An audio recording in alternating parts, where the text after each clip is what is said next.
for everything, Josh. I mean, you've been an incredibly supportive of the Jackson Center on so many fronts and so many places, and just an incredible guy. And this is for your family, by the way. I think this, when the day is done, to know a little bit about you, and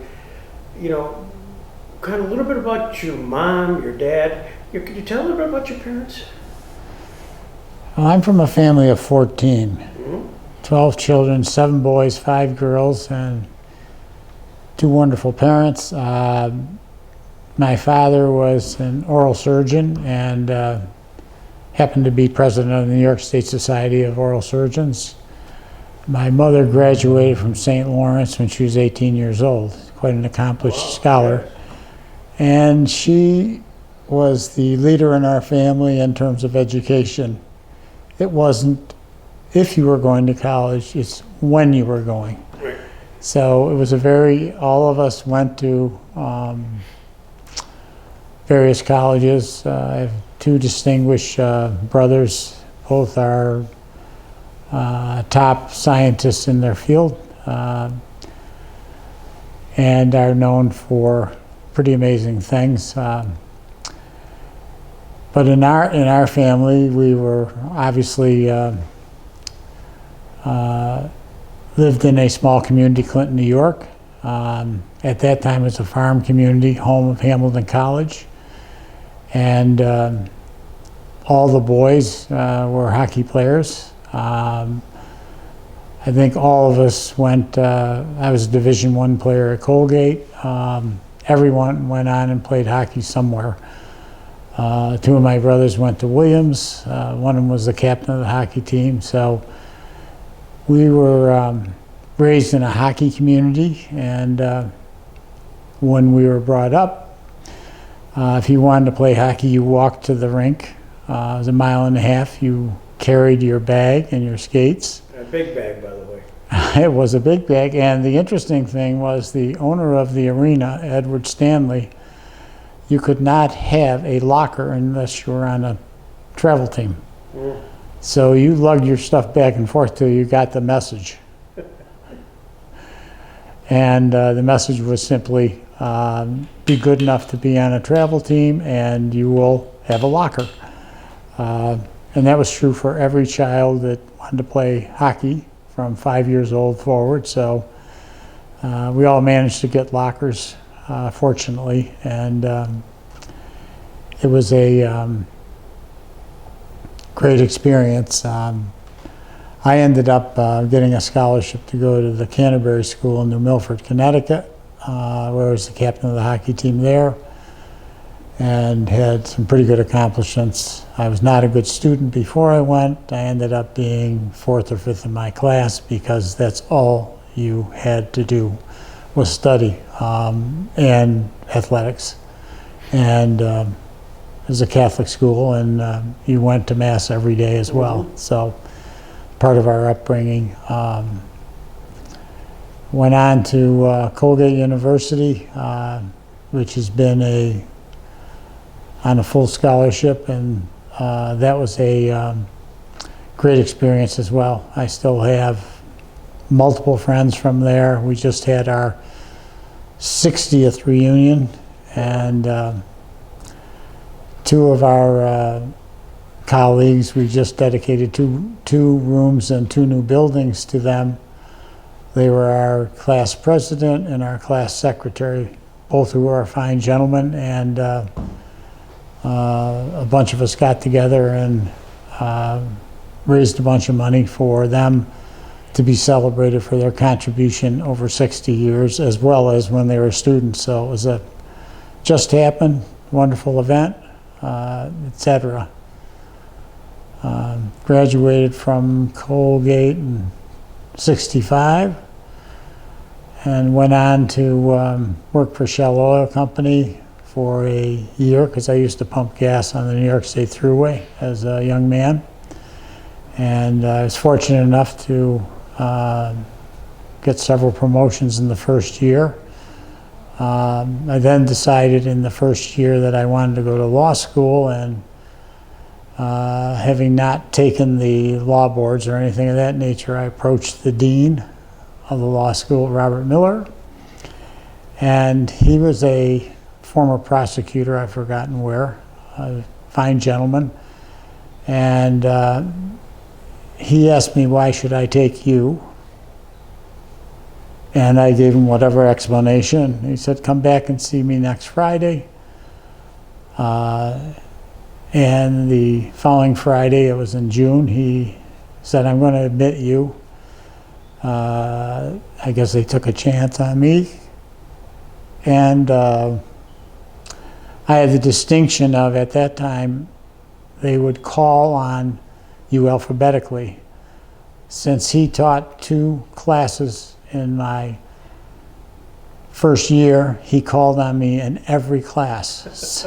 So my classmates all asked, what's he got it in for you for? And so at the end of the first semester, he called me into his office. I had no idea how well I had done, and he said, I guess we'll keep you, Heintz. And we had a fine relationship thereafter. And I was a commuter. I worked every day pumping gas in Skinny Atlas, New York. And so I went to the class in the morning, pumped gas, and lived in Skinny Atlas, and then studied from 8 to 1 every day. That This was was my at thing. Syracuse. At Syracuse University. So following that, I was initially with a Syracuse law firm, a fine law firm, and I won a big case in Western New York on an assessment. And it turned out that the law firm that I spent 35 years with, the lead partner, heard about it. He couldn't believe that I was, certiorari is not my thing. I'm a right-to-build environmental lawyer by practice, and he approached me, and we were together 35 years, and during that period of time, 2 material events occurred. The first was the 4175, they adopted in New York State the Mineland Reclamation Law. And the second one was the State Environmental Quality Review Act 9176. And my colleague and partner for 35 years, Bill Gilberti, and I took the first major case, a case called Atlantic Cement versus Williams, which went all the way to the Court of Appeals.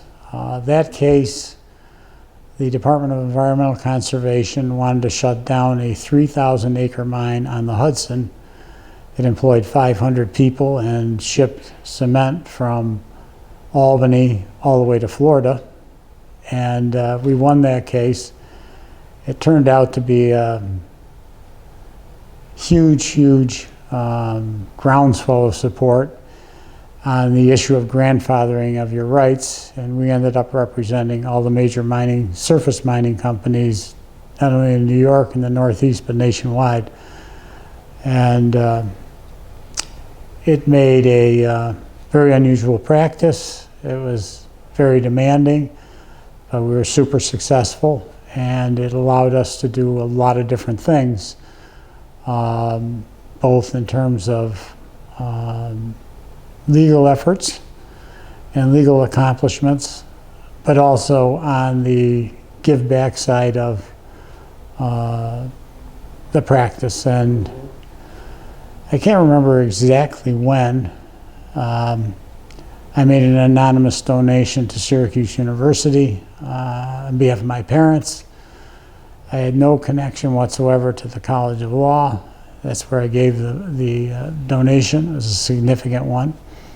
And the dean then approached me to be the head of the chair of the Board of Visitors, which unfortunately was a group of 52 really great human beings who never gave anything. They were never asked, nor were they ever asked to do anything. So another colleague, for which our current law school building is named, Robert Deneen, and I, he was the Sherman and Sterling, internationally acclaimed lawyer. And by the way, just for the record, the law firm you were with for 35 years, their name was? Melvin and Melvin. In any event, Robert Deneen and I decided that we would do a due diligence and find out what other boards and law schools asked of their members in terms of substance and, in addition, contributions. As it turned out, every member of a board was required to provide meaningful substantive service, whether to students or in a committee for planning or other purposes. And they were also asked to provide a substantive contribution economically. With that, I convened a meeting at Sherman and Sterling in New York with my colleague, Robert Deneen. And in the first meeting, I announced to all the Board of Visitors members that their terms would cease and they were welcome to join what was going to be the Board of Advisors, which currently exists today. And they could do so if they made a contribution of $5,000. With that, there was a lot of yelling and finger pointing and so forth, and people telling me it would never happen. And with that, Julie North of Cravath, Swain and Moore walked up and gave me a check for the amount, and that was the beginning of the end for the Board of Visitors. Unfortunately, none of them joined because there are a lot of fine gentlemen and fine lawyers. But we ended up going on a recruitment nationwide of really esteemed lawyers. We did not ask them for money. I never asked anybody for a penny. I asked them for their help. Mm-hmm. And the result of that help was transformational, both in attracting new professors, new leadership, things of that nature. And we ended up raising, I think, $65 million for a new law school building. Fantastic. And the Deneen family gave $15 million, if you can imagine, and others gave millions themselves. So it was a wonderful initiative, and it was, I would call it the rebirth of our College of Law. Mm-hmm. In many ways. And interestingly enough, because I was looking forward, I had a plaque made for all of the Board of Visitors from the 30s forward in bronze with all their names on it and their terms, and to say thank you. And that did a lot to ameliorate hard feelings. And also, many of those people gave to the College of Law when they passed away. So it was a very interesting time. At the same time, we had a new chancellor, Chancellor Cantor, and I convened the first ever retreat and invited the chancellor to come, as well as all the members of the current Board of Advisors. At the end of that, she asked me for a 2-hour session of what she thought and how could she be helpful. And I said to her, we are the redheaded stepchild. We have not one member on the Board of Trustees. I said, I'm not speaking for myself, but you were missing a major opportunity substantively as well as financially. At that point in time, she asked me who I thought was the best person. There was a dynamic woman in our group and on our board who managed 3,500 law firms in the Enron bankruptcy. Mm-hmm. I nominated her. I said, not for me to be the nominating committee, but if you ask me who should be on. So she was the first member. And we ended up in the next 5 or 6 years with 9 members on the Board of Trustees. So she asked me to come on a couple of years later, and I was too busy, so I waited, I think, until 2006. And she said, you have to come on. We need, forward thinkers, people who will help change our environment. And that's continued thus since. And I've been on the board. You're allowed to be elected 3 terms if they like you. And you are thereafter allowed to be elected as a life trustee, which I currently am. The people that you meet are absolutely incredible people. It makes you feel like you're a freshman and they got PhDs, because there's so many accomplished people that you meet. But in my experience in life, people are the engine that drives all change, and relationships are the sole reason to prosper in our country. And so it's been a really wonderful experience for me. As it relates to the Jackson Center, one of the people that I supported at the College of Law is David Crane, the former prosecutor for Sierra Leone of Charles Taylor. I met him, as I did every professor at the College of Law when they came. I went to lunch with them, took them out to lunch, found out who they were and what they did, and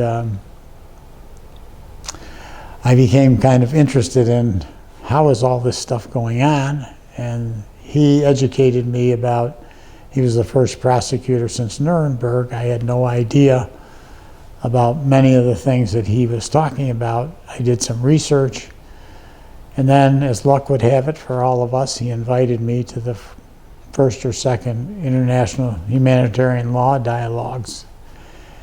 And that's how I became associated with the Jackson Center.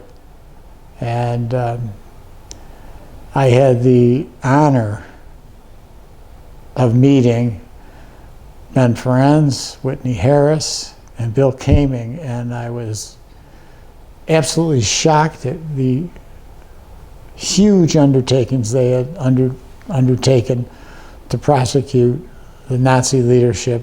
I was amazed that they were able to do it at such a young age.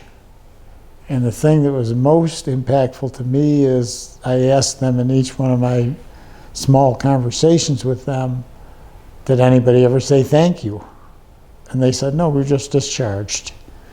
So I thought we ought to create a mechanism to say thank you for those people that do the heavy lifting in society and get no thanks. And I approached David and I said, I think it would be nice to have a humanitarian award. I don't want to be the person that is selecting them because I'm not knowledgeable enough. But there are these great human beings who have done so much for society that I think we ought to say thank you. And he thought it was a great idea, and I've forgotten whether it was Whitney Harris first. I think it was. He was deceased by the time that occurred, and his wife Anna came, delightful woman. And she was actually very emotional about receiving it. And then I asked the following year, out of respect to David and whoever was deciding who the nominees would be, and given the age of Ben Ferencz and Bill Kaming, could they both be joint recipients? And that was decided. And I thought that was a really, really instrumental thing. Of course, Ben outlived everybody up to last year, and well-deserved, but Bill Kaming didn't last, I think, more than 2 years after that. And I was personally pleased that I could at least say thank you from the perspective of one person. So anyhow, it's continued thereafter, and at a point in time, I was asked to be on the Jackson board. I thought that was really an amazing honor. And I served several years on that, and then I just got too committed to so many things that I couldn't do justice to everything, so I stepped away. But I also met some amazing people, and I remember, and I'll repeat myself because I've shared this with you before, we had a meeting of the federal district judges, a member from Buffalo of the Court of Appeals of New York, all kinds of dignitaries. And as I recall it, everybody was on a first name basis. It wasn't Your Honor or this, that, and the other thing. And I remember the meeting went on several hours, and at the end, this gentleman who had not said anything, it turned out to be E. Barrett Prettyman, shared his experience in terms of meeting Robert Jackson, being asked to drive him to Washington because there was no other transportation available, and how they formed their relationship, and he became the confidential law clerk to Justice Jackson. And that's probably the biggest takeaway from that meeting, despite the fact there were so many other significant personalities and accomplished individuals in the legal and other professions. But I thought to myself, who would volunteer to drive? I mean, there are no high-speed highways. It must have been a 15 or 20-hour trip to drive from Jamestown to Washington, D.C. But it must have, I was imagining for myself how spellbinding it would be with a person on the rise, such as Jackson. I don't know whether he was at the Supreme Court at that time, Solicitor General, or whatever. But for E. Barrett Prettyman, it must have been quite a trip, because they talked the whole time. There's back and forth, et cetera. So that was a major takeaway for me from that meeting, and one of my major memories associated with the Jackson Center. Here we are today, and I think it's the 15th award of to a really significant beneficiary who couldn't be with us last night, but gave us a really robust thank you to the board, etc. And I'm pleased to see that the Jackson Center is thriving, and obviously I'm speaking to one of the founders, Greg Peterson, and I think that's a very significant association where somebody rolled up their sleeves and said, I'm going to do something. And I'm highly appreciative to Greg for starting it, and I'm highly appreciative with the current leadership. Wow. With all of that being said, you have had a chance over these last 15 years to sort of learn a little bit about Justice Jackson. Here's a guy who was from a very small community, Jamestown, not too different than Clinton, New York, and kind of had an opportunity and took the advantage of it, not unlike Josh Heintz. And you've accomplished, focused, and delivered on a vision that you had, and especially what you did at Syracuse, which is unbelievable. As I listened to it, the initiative, the idea, and the implementation. You know, that is the magic. You followed up, followed through, and the results are there. I think similarly here, and with Jackson and with that legacy. So as you kind of look at your last, your involvement with the board and involvement with the David Crane, et cetera, kind of what would you see that would be beneficial for the Jackson Center looking forward, as you did at the Syracuse Law School? I think it's been mentioned that there's going to be a 25-year sharing, et cetera. And when I think of the Jackson Center, having met Justice Roberts here, amongst others, I think the story has to be told over and over again, because people tend to forget.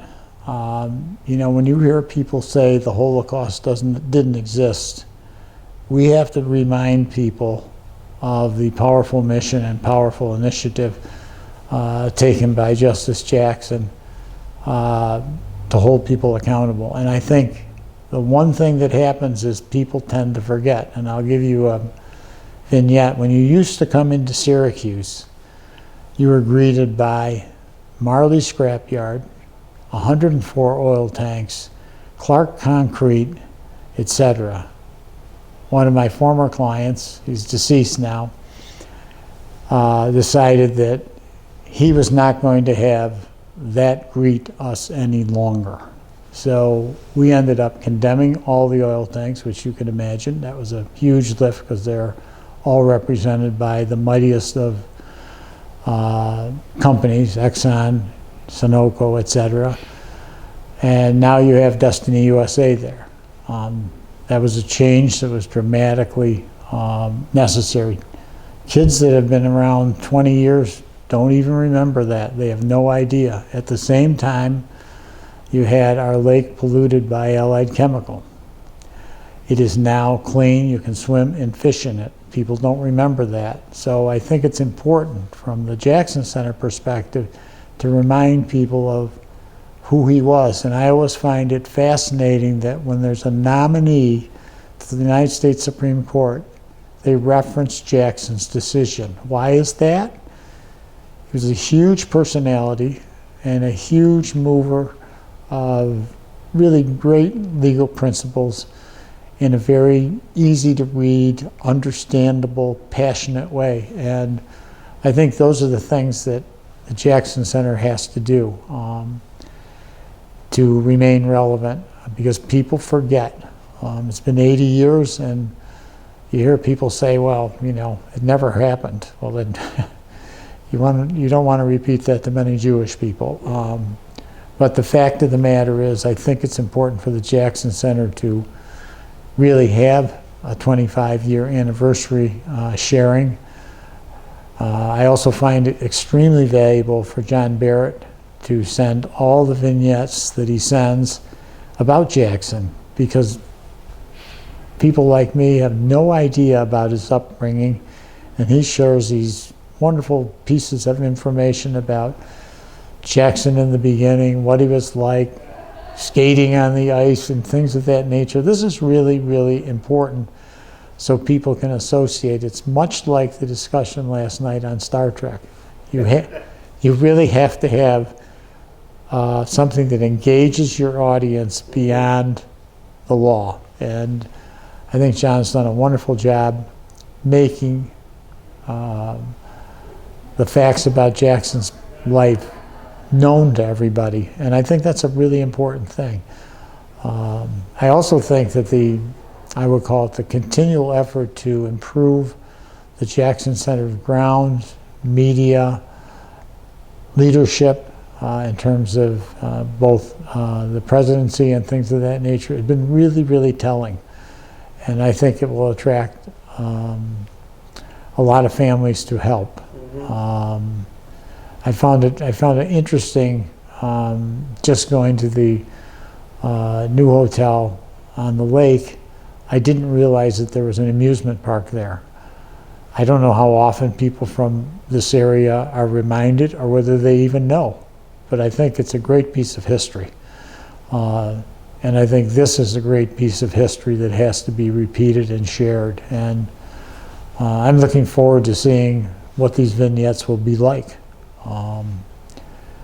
I also had just one powerful memory is on the 75th anniversary, we did our IHRL proceedings and my annual gift in the Nuremberg courtroom. And I will have to say that it was overwhelming to me personally to think that these horrible people were brought to justice there. I mean, it was just overwhelming. I can't tell you, it was so impactful. I could barely speak. And I think the idea of going to those important places where history took place and sharing them are critically important for those people who are interested in history or interested in justice. Actually get to see where things took place, and I think that's a very important ingredient to repeat this in the 25th year. I hope it'll have lots of interesting vignettes for people to look at. I'm not quite sure what forum it'll be on beyond the website, hopefully it could be on YouTube or something of that nature, so that a wide audience can actually see and learn about Jackson and the whole history. You're amazing, Josh Heintz. Thank you. I couldn't have asked the appropriate questions to get the kind of answers you've just spontaneously given. I really appreciate everything you've done for this, and certainly it is, when you look outside the Jackson Center here and you see that wall of Heintz Award winners and you look at the people there, hopefully you get a picture, we get a picture before you leave here today, because that's just like a who's who of things, because you've brought and honored people who sometimes are notable and sometimes they've done tremendous amount, but not necessarily household names. True. Yeah, it's just remarkable. So thank you for your time. You're welcome. Anytime.